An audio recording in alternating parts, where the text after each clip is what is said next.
Hoje nós vamos contar tudo sobre o processo de compra do motorhome no exterior e como foi registrar esse carro na Espanha. Já faz alguns dias que nós estamos com o nosso motorhome novo, a Galega Terceiro, e a gente está vivendo momentos de felicidade extrema. Afinal, a gente sonhou com esse carro há muito tempo. O processo de compra foi algo bem diferente, algo que a gente nunca tinha vivido, mas eu acho que é importante a gente compartilhar com vocês como é que foi esse processo, justamente para aqueles que pensam em comprar um carro no exterior, para aqueles que pensam em viajar de carro, porque às vezes esse vídeo vai ser definitivo para você avaliar se realmente vale a pena você sair dirigindo com um carro do Brasil.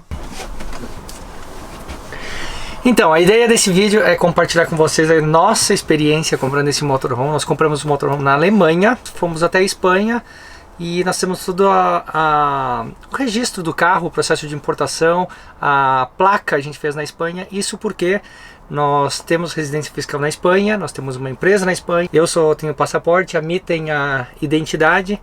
E esse foi o motivo que a gente fez tudo isso na Espanha. Muito mais do que compartilhar o processo de como foi comprar o motorhome, a gente quer compartilhar os nossos aprendizados e os erros. Independente do lugar onde você decida comprar um carro ou investir, talvez você consiga usar esse vídeo para não cometer os primeiros erros. Primeira coisa, por que a gente decidiu comprar o carro na Alemanha? Eu acho que dos lugares onde a gente pesquisou, todos os resultados de busca que a gente encontrava, os modelos de motorhome que a gente gostava mais quando a gente pesquisava online, eram marcas de motorhomes ou alemão ou motorhome esloveno.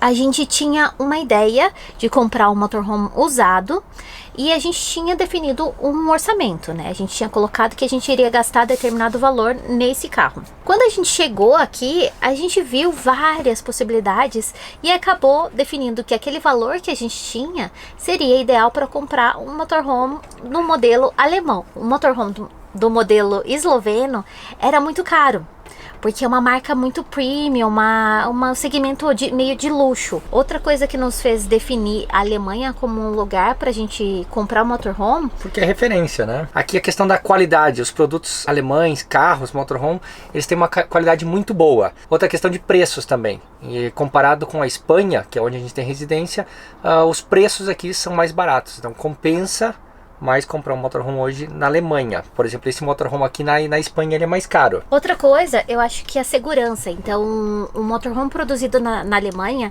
ele segue todos os padrões e requerimentos de segurança. Então, a gente ficou bem tranquilo em tomar a decisão de comprar aqui. Depois que decidimos comprar o motorhome, a gente foi aprendendo passo a passo. Porque a gente imaginou, sinceramente, que era igual você vai numa concessionária e compra um carro aí no Brasil. Mas não é assim. Para vocês terem uma ideia, nós fizemos a compra do carro em novembro. Pagamos 10% do valor do carro e demos a entrada. Pelo menos com essa fábrica, essa empresa, eles não têm estoque. Antes de definir que a gente ia comprar um carro novo ou usado, a gente tinha esse orçamento e quando a gente chegou na primeira loja, o primeiro vendedor na Alemanha nos perguntou: você vai comprar pessoa física ou pessoa jurídica? E a gente falou, pessoa física. Ele, porque pessoa jurídica tem desconto do imposto.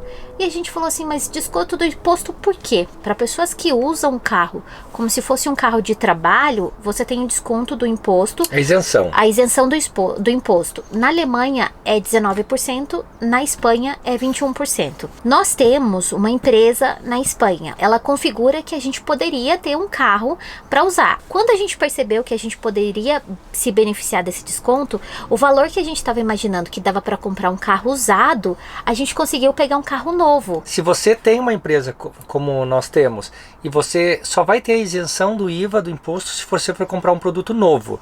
Se você for comprar um carro usado, um motorhome usado de uma outra pessoa, você já não tem essa isenção de IVA. E outra coisa, isso só vale para pessoas que têm empresa na comunidade europeia. E quando a gente percebeu que a gente poderia comprar o carro novo, o vendedor começou a colocar ali na informação, num papel pra gente. Ele falou assim, por que você não pega um novo?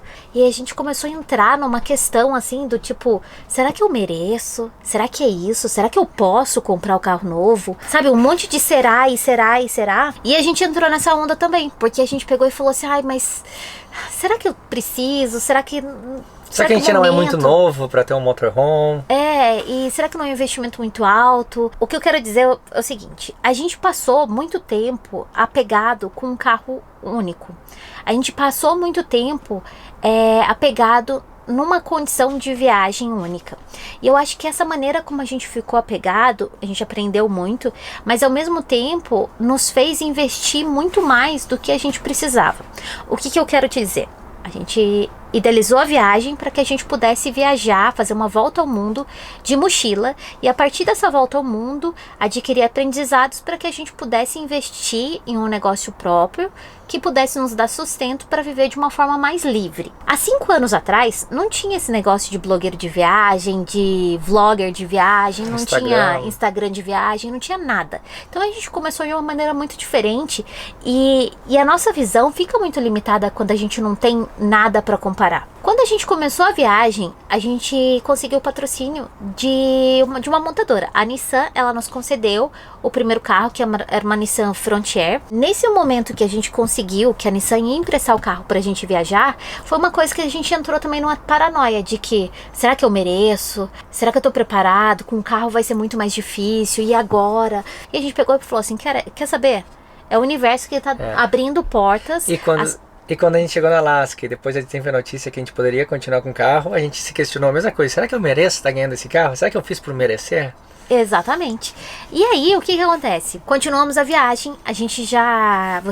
não sei se vocês acompanham a nossa jornada desde o início. Se você comprou nosso livro, provavelmente você já sabe essa história. Conforme a gente foi viajando e conhecendo novos destinos, a gente tinha que levar o carro com a gente. Afinal, o carro é a nossa casa. A primeira vez que a gente colocou esse carro no barco, custou $5.000. $5.000 hoje seria R$20.000. É muito dinheiro. R$20.000 dá praticamente para comprar um carro. Depois, a gente teve que despachar esse carro de novo num barco para ir de um continente para outro. Foram mais $5.000, mais R$20.000. Nisso, foram R$40.000. Depois, a gente recebeu a notícia, o modelo do nosso carro seria trocado. Só que para isso, a gente teria que mandar o carro de novo para o Brasil para fazer essa troca e tudo mais. Com isso, a gente teve que colocar mais $5.000, mais R$20.000. Estamos falando de R$60.000 até o momento. R$60.000. Só de envio. É muito dinheiro. Fora o estresse, né? Porque, por exemplo, quando a gente mandou o carro de volta lá pra Argentina, a gente sofreu um estresse e outra, corrupção demais nos portos.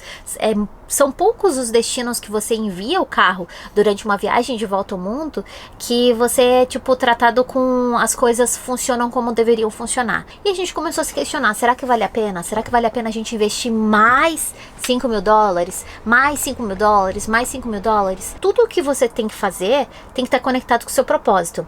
E o seu propósito, as decisões que você toma para estar alinhado ao seu propósito, só é importante pra você, assim. Você tem que seguir aquilo que você acha importante. E foi isso que a gente tomou essa decisão. E graças a Deus deu tudo certo. E eu acho que as coisas, o universo vai se conectando com aquilo que você deseja, com aquilo que você está visualizando, aquilo que você está mentalizando. E a gente mentalizou por muito tempo. Por fim, a gente chegou pronto pra poder comprar esse motorhome. Eu falei demais, mas é porque o Rômulo não queria falar. E aí eu falei, agora fala do processo. O processo, nós encomendamos o motorhome em novembro. E ele foi entregue agora, faz poucas semanas que nós pegamos o motorhome. E ao momento que você pega o motorhome aqui, o que a gente precisa fazer? Nós precisamos pagar o valor do motorhome e também precisamos pagar o valor do imposto. Esses 21% que a gente falou que a gente teve isenção, a gente teve, mas isso foi depois. Recebe os documentos do carro e com esses documentos do carro você dá entrada aqui na Alemanha numa placa temporária. Você tem direito a rodar 30 dias até chegar no país onde você vai legalizar o carro. A gente comprou a placa temporária, pagou pela placa temporária por um período maior, que era o máximo de 30 dias. 30 dias máximo. Nós pagamos €250 nessa placa temporária e essa placa temporária vem com seguro. Nossa, vou colocar ela num quadro. Caro, né? Nós podia sortear essa placa temporária. Juro, eu né? nunca tive uma obra de arte cara desse Depois jeito. eu mostro a placa temporária para vocês. Pegamos a placa temporária, o carro estava segurado e nós fomos para a Espanha. Encontramos um despachante, ele explicou como seria o serviço dele e ele comentou que ele precisaria ficar 15 dias com o nosso carro para realizar o processo. E quando o despachante passou o valor, a gente ficou se questionando se a gente conseguiria fazer por conta nós mesmos. Tinha momentos que a gente, vamos fazer nós, e daí tinha momentos, não, é melhor vamos contratar um despachante. Resumindo, eu consegui convencer a Mi muito, todo dia era uma luta para nós mesmos fazer esse processo para aprender. Daqui a alguns dias a gente vai embarcar para os Estados Unidos para a gente fazer o grupo de motorhome lá. É um dos nossos trabalhos, a gente faz grupo de viagem. Aliás, vou deixar linkado aqui na descrição sobre os nossos grupos de viagem. Então a minha preocupação era o fato de que, será que a gente ia conseguir fazer todo o processo a tempo da gente ir embora, da gente ir para os Estados Unidos? O processo ele começou quando nós chegamos na Espanha, nós precisamos de fazer uma inspeção no veículo. Então a gente chega num determinado lugar que faz vistoria de carros, a gente dá toda a documentação do carro, o motorhome ele tem uma ficha técnica com todos os detalhes. Então eles começam a fazer os testes lá, foi bem demorado, nós ficamos de 2 a 3 horas para fazer toda essa inspeção, mas no fim a gente saiu de lá com um certificado e que a vistoria foi feita, que o carro está sem nenhum problema e tudo mais. Para fazer essa vistoria nós gastamos 150 euros e depois que a gente saiu da vistoria nós fomos na Receita para pagar o imposto de importação. Então eles também pedem toda essa documentação, pedem o documento da vistoria e eles fazem uns cálculos lá que não é tão simples assim, eles fazem uns cálculos e te passam um valor. Esse cálculo ele é baseado na cilindrada no carro, a questão de emissão de gás, então, de poluentes, então eles têm uma fórmula lá. Quanto foi o porcentagem? Foi 10% do valor do carro. 10%, a gente teve que pagar 10% de imposto de importação. 10%. E depois a gente pagou uma outra taxa na prefeitura de Madrid para depois, independente, se eu fosse registrar na Alemanha, eu não teria que pagar, obviamente, o imposto de importação. Apesar de eu estar dentro da comunidade europeia, eu estou em um país diferente, registrando o carro num país diferente. Então, sim, eu tenho que pagar esse imposto de importação. Então, a gente teve que importar o carro para a Espanha para poder ser autorizado a registrar lá. Isso. Então, a primeira coisa que a gente fez foi pagar esse imposto de importação. E depois desse imposto de importação, tem que pagar uma taxa na prefeitura, que é uma taxa de circulação. E depois, por último, no departamento de trânsito, para pagar uma outra taxa que é para registrar o veículo, digamos assim, e ter o número da placa. Todos esses processos você precisa ter um horário marcado. E a gente olhava na internet, os horários que tinham disponíveis era tipo para agosto, para setembro, e a gente começou a entrar em desespero. Falou, não, a gente vai ter que pagar um despachante, porque provavelmente é o despachante tem o contato. Que tem um contato lá dentro. A gente já começa a entrar nessas paranoia, né? Acha que tudo você tem que molhar a mão, não sei o quê. E a gente, não, eu não quero fazer isso, eu não quero fazer isso, vai contra os nossos princípios. E a gente falou, não, vamos tentar fazer sozinho. E aí o Rômulo pagou todos os documentos, imprimiu todos os papéis possíveis e imagináveis, acordou um dia, 6 horas da manhã, colocou a pastinha debaixo do braço e foi lá pro departamento de trânsito. Sem horário marcado. Na hora que a gente chegou no departamento de trânsito, eu tava junto, né, tipo, me arrastando lá junto. Na hora que a gente chegou lá, uma mulher, ela pegou e falou, olha, eu vou te mandar lá pra cima, que é o cara que vai, é o pessoal que vai te ajudar com esse registro. Na hora que chegou lá no andar de cima, que era onde iria ajudar com esse registro, o cara pegou e falou assim, esse papel aqui não é um horário marcado, isso aqui é só pra você tirar dúvidas, não era? Só informações. Aí o Rômulo, ai, por favor, eu preciso registrar esse carro, minha placa temporária tá vencendo, por favor, me ajuda a registrar esse carro e não sei o que, eu tenho tudo pronto aqui, tenho tudo pago, já tá tudo certinho, eu prometo pra você que eu não vou dar trabalho nenhum. Começou a mostrar todos os papéis, direitinho, um por um, e aí o cara pegou e falou assim, está faltando um documento. Porque os espanhóis são meio grossões, assim. Não, tá faltando um documento. Daí ele pediu pra mandar por e-mail dele. Eu falei, por favor, eu tenho um e-mail, eu tenho um documento aqui no meu celular, no Drive. E ele falou, me manda pro meu e-mail. Eu acho que ele fez sacanagem com a gente. Por quê? Eu mandava o e-mail dele e voltava. E eu tava voltando. Daí bota o seu e-mail. E ele botava. Ele colocava o e-mail errado. Colocava o e-mail errado. Daí eu acho que ele ligou pra uma mulher e eu acho que a companheira dele, a colega dele, disse, olha, manda pro meu e-mail. E eu acho que ele deu errado porque eu mandava e voltava. Eu falei, não é possível. Sabe o que ele me fez? Ele me fez ir num lugar que ficava a 15 minutos para imprimir uma folha que ele podia ter impresso lá.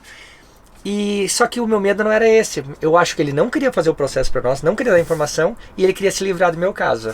E aí, é claro que a gente foi correndo lá imprimir esse papel. Quando a gente imprimiu o papel, a gente voltou correndo lá pro departamento de trânsito. E aí, o que aconteceu, eu vou mostrar lá fora. E a gente continua com a placa temporária. Apresentei todos os documentos para ele, ele olhou e ele me deu um novo documento. E com esse novo documento que ele me deu, o que que eu fiz? Eu fui lá num tiozinho que imprimia placas e fizemos a nossa placa. Já estamos com a placa do carro, já está tudo certinho, já está com todo o processo feito, já podemos rodar com todos os impostos pagos. Aqui na Europa você recebe o documento e com esse documento você vai num cara que faz placas e faz a placa e você mesmo põe a placa no carro. Não tem lacre, não tem nada disso que existe aí no Brasil que você tem que, sei lá, tipo mandar lá no Detran que coloca a placa, sei lá quem que coloca a placa. Só sei que tem um selo lá. Pode ver, não tem lacre. Então é isso, pessoal, eu espero que vocês tenham gostado desse vídeo, a gente compartilhou um pouco das nossas experiências. Se você tem alguma outra dúvida, deixa aqui nos comentários, nós vamos ler todos os comentários. Talvez com todas as perguntas aí a gente possa fazer um novo vídeo também explicando mais detalhe, algum detalhe que faltou. Exatamente, se inscreva no canal caso você ainda não seja inscrita, deixa o like que é super importante, compartilhe esse vídeo com algum amigo que está pensando em comprar um carro no Brasil para viajar o mundo. É mais fácil comprar um carro em cada continente e vender esse carro depois, porque tenho certeza que vai ser economicamente muito mais inteligente para ele. E se você está pensando em viajar, talvez isso seja mais importante. Ou caso você não esteja pensando em viajar de carro, mas vai tirar férias e sonha em tirar férias no motorhome, lembre-se que é muito fácil para alugar um motorhome. Checa aqui embaixo o link na descrição que você pode alugar motorhomes em muitos destinos, inclusive na Europa, Estados Unidos e Canadá. Se alguém está em dúvida, esse carro vai ser da Europa? Não. Esse aqui vai ficar sempre na Europa. Se nós somos em outro continente, nós vamos alugar um motorhome em outro continente. Então é isso, pessoal. Nos vemos amanhã com mais vídeos e mais histórias. Tchau!